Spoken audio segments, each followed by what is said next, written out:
Our digestive system is made up of a series of organs that allows our body to get the nutrients and energy it needs from the food we eat.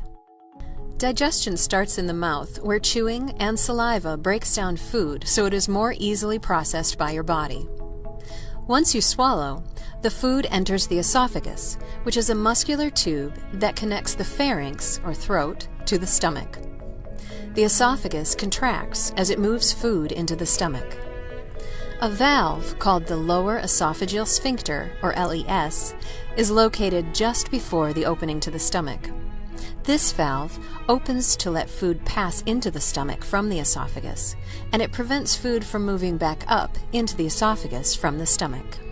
Next is the stomach, an organ with strong muscular walls. It holds the food and mixes it with acid and enzymes that continue to break the food down into a liquid or paste.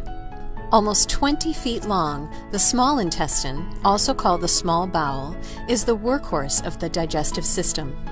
It will continue to break down food with enzymes released by the pancreas and bile released from the liver.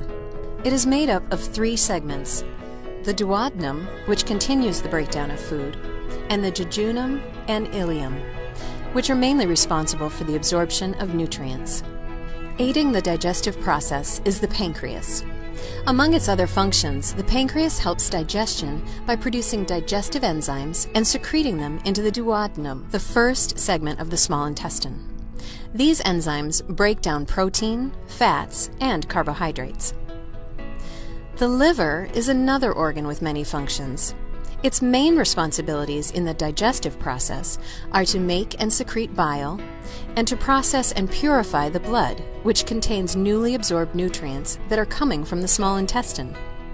Bile has 2 main purposes: to help absorb fats and to carry waste from the liver that cannot pass through the kidneys. Bile made in the liver travels to the small intestine through bile ducts. If the bile isn't needed immediately, it is stored in the gallbladder, which is a pear-shaped reservoir located just under the liver. The gallbladder sends this stored bile into the small intestine to aid in the digestion of food. Next along the journey is the colon, or large intestine. It is a 5 to 7 foot long muscular tube that connects the small intestine to the rectum and is responsible for processing waste so that defecation is easy and convenient. The rectum is an 8-inch chamber that connects the colon to the anus. The rectum receives stool from the colon, sends signals to the brain if there is stool to be evacuated, and holds stool until evacuation can happen. The last part of the digestive tract, the anus, consists of pelvic floor muscles and 2 anal sphincters, internal and external.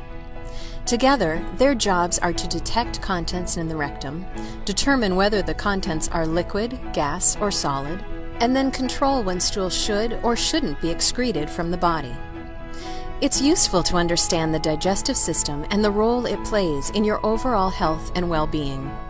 Knowing where to go when conditions of the digestive system affect your health and well-being is just as important. The University of Michigan Health System is home to one of the largest digestive health and liver disease programs in the country, providing prevention, diagnosis, and treatment of diseases involving the gastrointestinal tract and liver.